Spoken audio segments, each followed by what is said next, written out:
and experience of being on the tour. So tell us about your experience and your goods and bads with that. Well, there hasn't been anything really bad. I mean, there was a couple incidents. We were going to Flagstaff, Arizona. I think that was probably the worst well, maybe the second.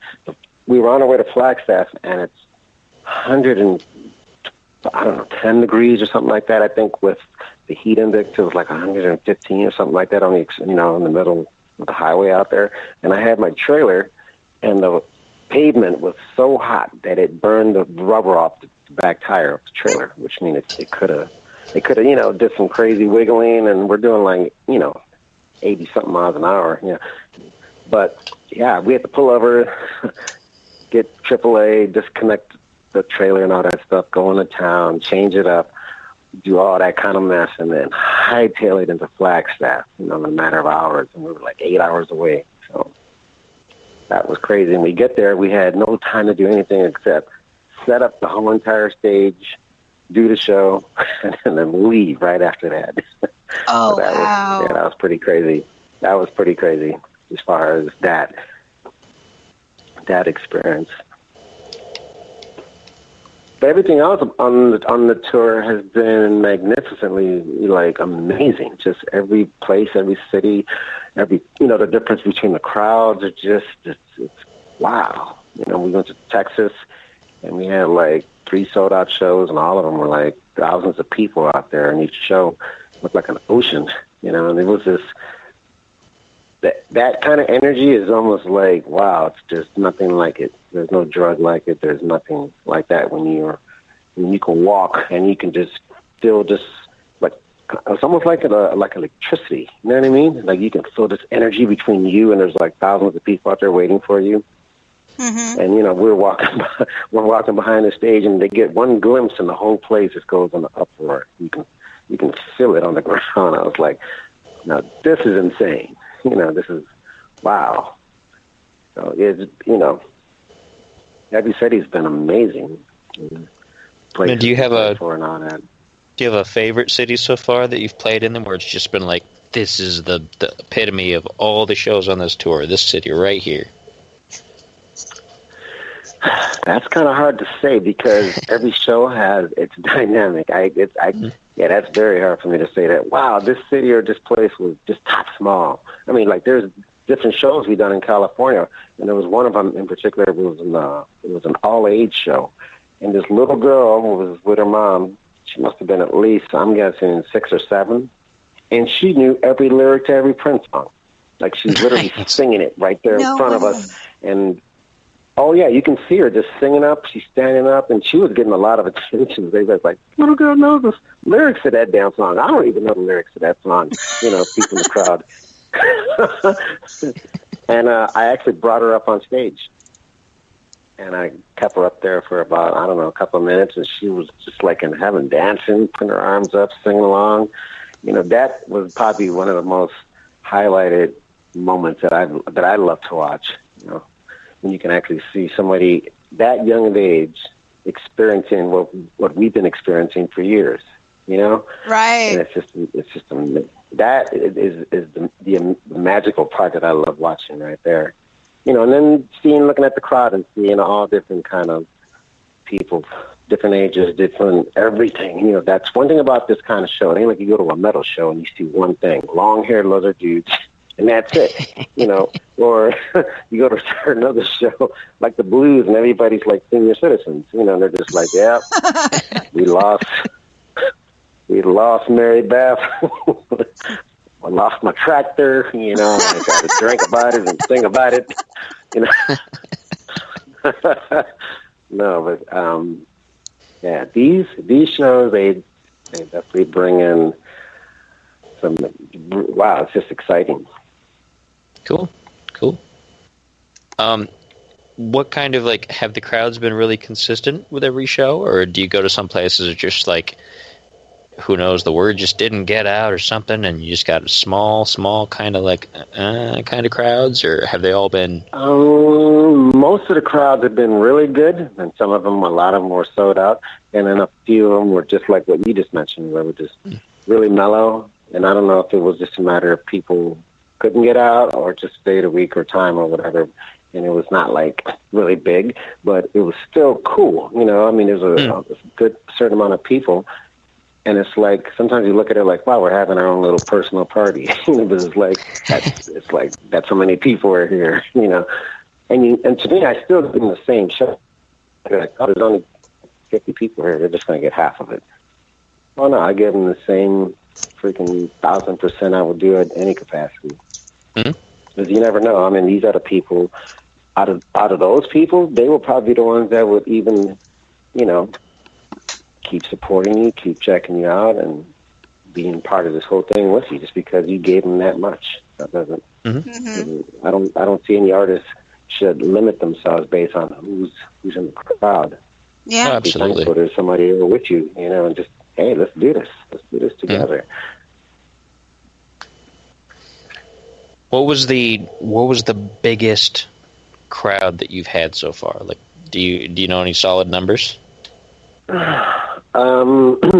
This summer, I would probably say the ones in Texas. Yeah, they were above 4,000 and 5,000. You know, Nice. people. I heard Texas was a very, very big party people in the rock and roll era. I got some friends of mine. They love it. Yeah. I got some friends of mine they love it down there. Yeah, because the Black Pussy, they're getting ready to go back out. They're a Portland band. I think you might know these or heard of the band. But they're getting ready to go back on tour here in a couple of days. And they're going to spend most of their time in Texas because that's where they all want them to go to is Texas. Yeah. Surprisingly, I didn't realize how much of the rock music is appreciated down there, especially near Mexico. You know, it's like huge. And I was like, wow. It's not that I didn't doubt it. I just didn't never experience that. And I was like, well, you know, it just lets you know what's out there. And that's one of the most fascinating things about being on tour is like some people say, hey, don't you miss home? I'm like, I live home. I want to see the rest of the world while I'm doing this. You know, for sure. That's exciting. You can go to different places and cities, you meet people, you have to get to see what they're into, and it's just amazing how much is out there. Yeah, and, you know, to me, it's just like, wow, you're actually being part of the world for real, you know, with this music, how it really does bring people together, you know. You're on stage, they all know who you are, and you're being introduced to them, not directly one by one, but you're in a big room with these people, and they all came for the same reason why you're there. So that, to me, is like, wow. Yeah, they're trying to check you out and see what you're all about. You know, some people have some of their friends drag them out to check you out or check the music scene out, and they enjoy the music scene and they stick with it. So yeah, I totally agree. Mm-hmm. Yeah. Who would have thunk it, Texas? Yeah, but you know, like we had 5 sold-out shows in Hermosa Beach when it first started, and that was like crazy and insane. The energy in that room, and a documentary got made from that location specifically, also in the middle of this tour, which is going to be showcased too. I think it's titled "Nothing Compares," so it's about maybe 10 or 15 minutes long, but it's a really cool documentary, and it covers a lot of when we were on tour too, and I get to share a lot of cool stories. So that came out of that documentary came out of this tour, and every place has been just insane. Like every time we go out and we do something, like we did this a show in San Diego for this guy named Mike Lamb, and his house is literally about the size of a city block. Oh wow! It's like Disneyland. It's just insanely huge, and he created this purple party, and him and his wife just went completely beyond any expectation you can think of. And you walk in there, and just how everything was just totally decked out in purple. Every room that you can walk through it literally was like a castle, like as if you were at Count Dracula's castle. You know how big it is when you walk in there? It's like you know, like you're in a church. You know, like whoa, you know. But yeah, he had about 1,000 people in his backyard. partying with us. So it was everything was purple. Everybody was dressed up in purple. Huh. I mean, everything. You know, the swimming pool had purple lights in it. It was just insane. I was like, now, wow, I have to talk about somebody's party. This was a party. Wow. Now that would be awesome. So, I mean, so that'd be awesome. Yeah, it was. Yeah, it was. And everybody was so into it. And it's funny because it's different when you do shows and you're familiar with a lot of faces, and then you do certain shows and they're slam packed and you don't know any of these people. They just came, because you're there and this is all happening. Mm-hmm. Just to do something like that. That's I think that to me just does it right there. Have you ever toured on the European side, like England and not London? With Erotic City. Oh, okay. No, I think the only place I took Erotic City so far with this current lineup pretty much is Canada. But yeah, I mean, in 2017, I'm definitely going to go abroad and do a lot out there next year. But I want to pretty much be focusing on putting my stuff out there too. Right. Okay. The race is on between J-Rad and the purple music. Woohoo! So when's the last time you went on tour? Just Julian, the J-Ride, just J-Ride. Last time I was on tour that I did anything that was kind of like near what I'm doing now was probably it was probably when I opened up for Lenny Kravitz, and that was back in 2005. Wow. That was probably around the latest time I actually did more full length, because I was back then. I had just released the CDs, the CDs of my original music. I was out there a lot more doing that at the time instead of doing so much of the heavy, Prince Tribute stuff. But then I was living in a different city and location that I had a lot to do with me when I moved from where I was in Chicago and all that, moving into Minneapolis and then doing a Broadway play with the Awesome Ages prom play, and that went on for 3 years, and that was a big shift in what I was doing, which kind of took me even more away from my original music because I was doing a play and then other stuff. Then once I left Minneapolis, I went straight to Portland and seeing like, wow, these hippies out here really dig this. Ooh, let me, and it was like, wow, they never had nothing like this.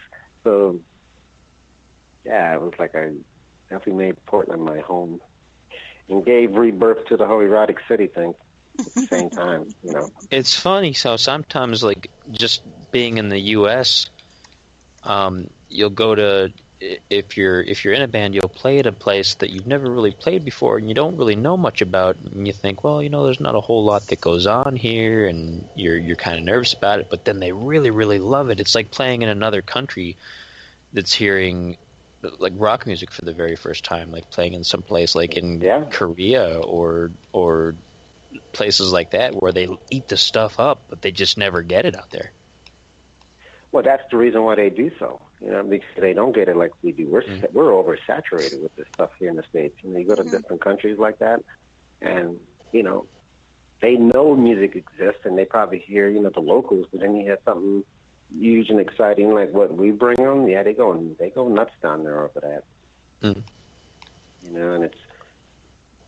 it is kind of like weird, to see the difference between how they react and how the Americans act. Now that kind of brings me to the next part of your tour. You're going to be down in Mexico, right? How many cities in Mexico are you going to be playing at? I think there's 3. I can't pronounce the other 2. I know Cancun is a simple from the numbers. My Spanish is pretty bad too, so I don't blame you. I don't even try. Yeah. Yeah. But they're very small, intimate. I'm going to be doing some solo stuff out there. So it's not really the band. It's pretty much by myself, which is pretty cool.